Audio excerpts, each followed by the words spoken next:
సంక్రాంతి కానుకగా రైతన్నలకు తెలంగాణ ప్రభుత్వం గుడ్ న్యూస్ చెప్పింది. జనవరి 14 నుంచి రైతు భరోసా అమలు కానుంది. సాగు చేసే రైతులందరికీ రైతు భరోసా ఇవ్వాలని నిర్ణయించింది.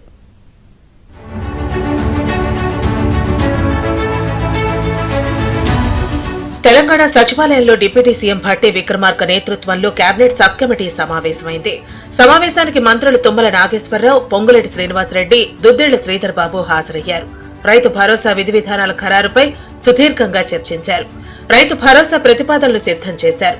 రైతు భరోసాకు సీలింగ్ పెడతారని, ఇన్కమ్ ట్యాక్స్ పేయర్స్ కి, ప్రభుత్వ ఉద్యోగులకు, 10 ఎకరాలు దాటిన రైతులకు రైతు భరోసా ఇవ్వరని కొంతకాలంగా జరుగుతున్న ప్రచారానికి తెరదించారు. సాగు చేసే ప్రతి ఎకరాకు రైతు భరోసా ఇవ్వాలని ప్రతిపాదనలు సిద్ధం చేశారు. పెట్టుబడి సమయానికి ఎలాంటి సీలింగ్ కండిషన్స్ పెట్టకూడదని నిర్ణయించారు. ఇక కొండలు, గుట్టలు, వాగులు, రియల్ ఎస్టేట్ వెంచర్లు, ఓపెన్ ప్లాట్లు, నాలా కన్వర్షన్ చేసిన భూములకు ఎట్టి పరిస్థితుల్లో రైతు భరోసా ఇవ్వకూడదని డిసైడ్ చేశారు. రైతు భరోసా కోసం రైతుల నుంచి దరఖాస్తులు స్వీకరించాలని నిర్ణయించారు. అందుకోసం ఈ నెల 5 నుంచి 7 వరకు రాష్ట్ర వ్యాప్తంగా స్పెషల్ డ్రైవ్ నిర్వహించాలని కేబినెట్ సబ్ కమిటీ ప్రతిపాదన ప్రిపేర్ చేసింది. 2 రోజుల పాటు గ్రామ స్థాయిలో అగ్రికల్చర్ ఆఫీసర్ దరఖాస్తులు స్వీకరిస్తారు. సర్వే నెంబర్ల వారీగా ఎన్ని ఎకరాల్లో ఏ పంట వేశారో రైతులు దరఖాస్తు చేసుకోవాలని కమిటీ సూచిస్తుంది. వ్యవసాయ అధికారులు ఫీల్డ్ సర్వే చేయడంతో పాటు శాటిలైట్ మ్యాపింగ్ ద్వారా సాగు భూములు గుర్తించేలా మంత్రివర్గ ఉపసంఘం ప్రణాళికలు సిద్ధం చేసింది. సాగు భూముల విస్తీర్ణం, రైతు భరోసా సాయంతో ప్రభుత్వంపై పడే భారాన్ని సబ్ కమిటీ చర్చించింది.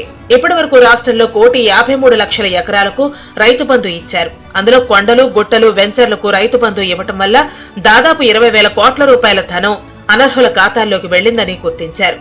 అలాంటి సాగు చేయని భూములు దాదాపు 15% వరకు ఉంటాయని కమిటీ అంచనా వేసింది. వాటిని మినహాయిస్తే 1,40,00,000 ఎకరాలకు రైతు భరోసా ఇవ్వాల్సి వస్తుందని లెక్కలు తేల్చారు. దానికి సుమారు 9,000 కోట్లు అవసరం అవుతుందని లెక్కలు కట్టారు. దీనిపై శుక్రవారం సీఎంతో కూడా చర్చించాలని సబ్ కమిటీ సభ్యులు నిర్ణయించారు. కేబినెట్ సబ్ కమిటీ ప్రిపేర్ చేసిన ప్రతిపాదనలపై జనవరి 4న జరిగే కేబినెట్ మీటింగ్ లో చర్చించి ఆమోదం తెలపనున్నారు. నిధుల విడుదలకు కేబినెట్ లో గ్రీన్ సిగ్నల్ ఇవ్వనున్నారు. సంక్రాంతి నుంచి రైతుల ఖాతాల్లో రైతు భరోసా నిధులను జమ చేయనున్నారు.